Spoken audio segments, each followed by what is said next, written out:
Right, everyone, so I'm bringing you a review of Starbuzz Hard Rush. This flavour is a great flavour to enjoy, especially if you've got some time to kill, because this flavour does last a long time for something a more modern cut and more of a, Starbuzzy type get around. It's not like Double Apple where it's going to last for a very long time, but it's a very good flavour that does stand its time on the, your hookah session. So it's a great flavour for that in itself, of its length of what you could smoke with, especially if you're using a vortex bowl like I'm using today. I'm not using a Sahara vortex bowl, I'm using a custom vortex bowl where the spire has 4 holes just like on a Sahara, but the holes are bigger and the holes are on the bottom versus on the top. And it makes a world of difference. You don't get any clogs. If you know how to pack it right, you want to pack it around the spire and more so up towards the top, but then push down gently, with like a toothpick or something to not get rid of all the natural juices, but to just, shift and sift everything around till you've got it to the right point. And I'll put a photo up of what it looks like when it's properly packed.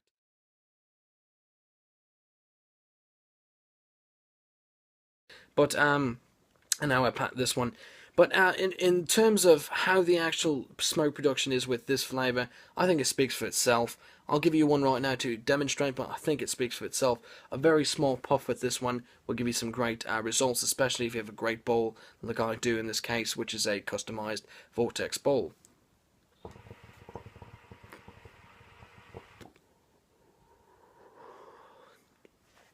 So that was a medium to full, pull on that one, and you could see the smoke production is amazing.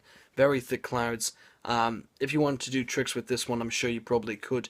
I can't do tricks that well, so I'm not going to bother with it because there's just no point. But I guarantee you, this is definitely a flavour you can do a lot of tricks with. It's not too harsh, not too up in your face for where you can't enjoy it.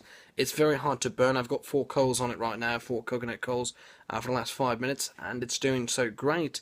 Don't need to shift it, nothing like that. Of course, the bowl is made of high materials, and everything's just packed right, but, generally by now, I'd be moving things on an Egyptian bowl, as my friends would like to tell me. I move everything around a lot too much, more than most people do.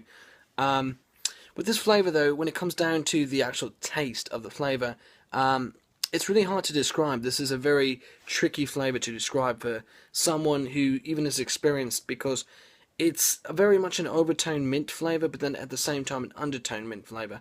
And it's something you need to taste for yourself to really understand what I mean by this. But when you first draw in, you taste the fruit, but on the exhale you really get the minty taste.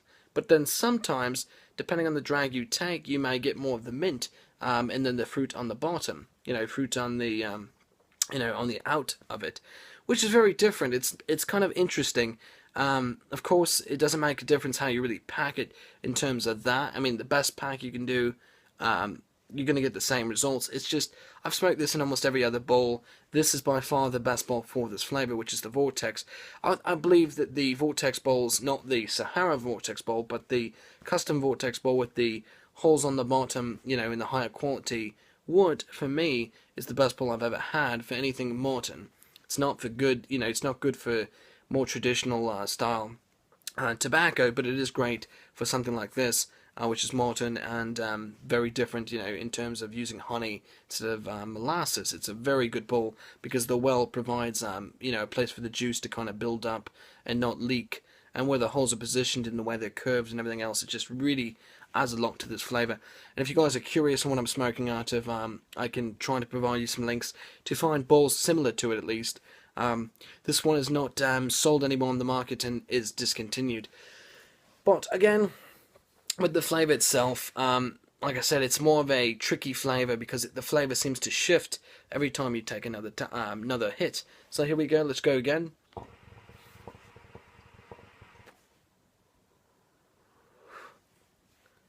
Wow. And that one for sure, I got more of the fruit on the inhale, big time. I got a lot of fruit. On the exhale, I started getting a cherryish taste with a mint, almost, like a cherryish mint mixed with some orange, and maybe, just maybe, a little bit of melon or pineapple taste as well on the exhale, making it more of a, making it more so like tropical than a cherry flavor or something more citrusy, standard like an orange or something. It's just like so many flavors in one. It's very hard to describe. It's just an amazing smoke altogether. The buzz on this one is very strong, in my opinion. It's a good kind of buzz. It's not too strong or it's going to make you, feel sick if you're a newcomer, but it is enough to really give even the most experienced smokers something to enjoy, and it is very good. So again, I'm going to leave you with some smoke, and I hope you've enjoyed this video. Again, I can't recommend this flavor enough. It's for me, a 10 out of 10 at least. It's a great flavor. It's not an everyday smoke, but it is definitely a great go-to smoke.